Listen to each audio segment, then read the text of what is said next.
Jadi apa yang saya ceritakan ini, kawan-kawan dan sahabat-sahabat sukses semua, itu real dari pengalaman dan ya semuanya nyata, bukan rekayasa atau sebatas angan-angan. Itu tempatnya masih ada.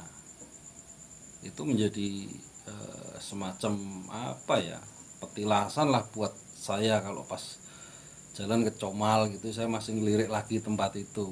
Iya ya, aku dulu itu bikin tempat ini aja nggak pakai duit loh, sama sekali nggak pakai duit.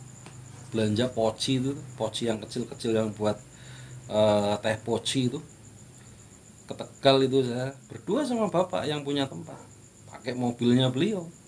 Ya nggak pakai duit, pakai duitnya bapak semua. Lah kok iso mas?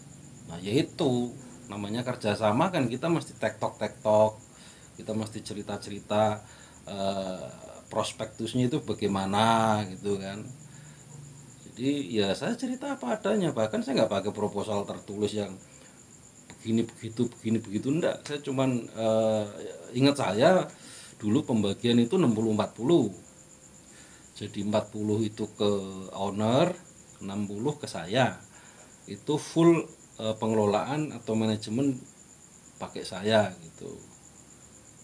Seingat saya hanya itu saja. Makanya ya saya lebih leluasa, lebih bebas.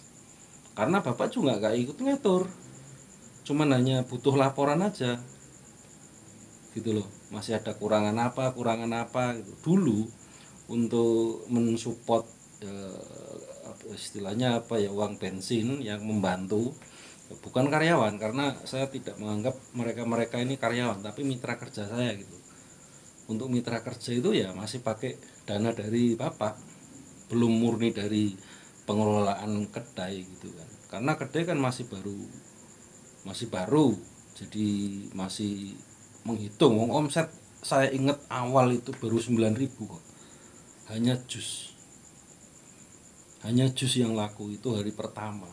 Baru kemudian ada peningkatan dari 9.000 sampai ke 19.000, sampai ke hari sekian itu udah sampai rata-rata per hari 450 per hari omset.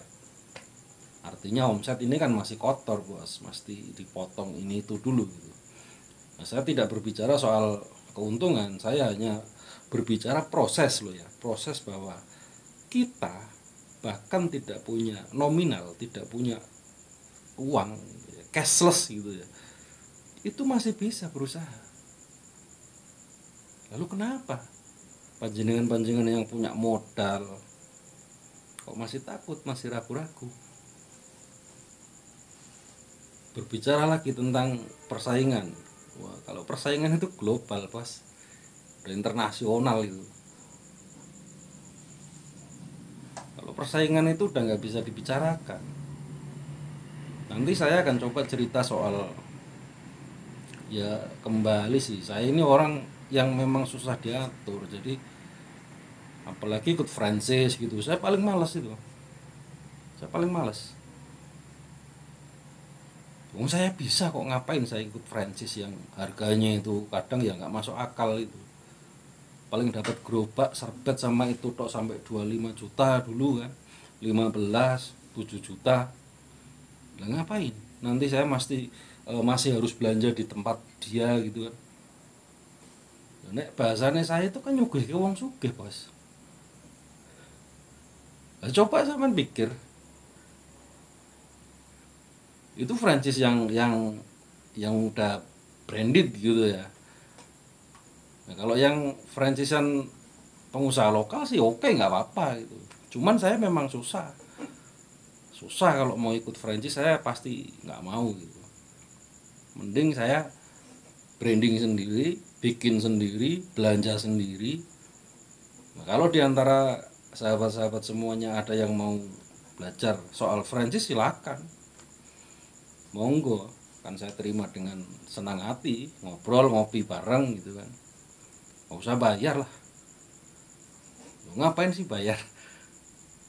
Saya sinaunya belajarnya ya dari membaca kok, bukan sekolah yang bayar, enggak. Datang aja ngobrol sini mas, untuk franchise bagaimana, ya insya Allah saya akan jelaskan.